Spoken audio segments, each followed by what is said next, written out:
आज दिला बालपणीच्या आठवणींना उजाळा।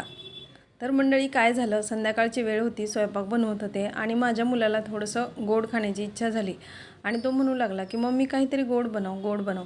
मग म्हटलं चल आता मी तुला ना माझ्या बालपणीची रेसिपी खाऊ घालते। तर तो करेपर्यंत मला विचारत होता की काय बनवतेस। तर म्हटलं तुला आता कळेलच, माझ्या बालपणी ना अशा पद्धतीची साखर घालून माझी आई पोळी बनवायची आणि जे 90sमधील असतील ना त्यांनी ही रेसिपी नक्कीच ट्राय केलेली असेल। तर मंडळी अशा पद्धतीने मुलाला खाऊ घालण्याच्या नादात मला पण माझ्या बालपणाची आठवण झाली आणि ही अशी साखर घालून केलेली पोळी कुणी कुणी खाल्लेली आहे मला नक्की कमेंट करून सांगा।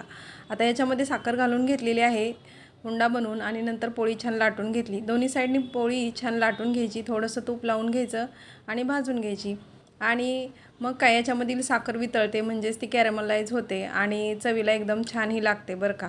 तर माझ्या मुलाला मी दाखवली अशा पद्धतीने आम्ही ही साखरेची पोळी खात होतो आणि त्याला मी खाऊ घातली, त्याला पण आवडली। तुम्हाला कशी वाटली कमेंट करून सांगा। चॅनलवरती नवीन असाल तर सबस्क्राईब करा।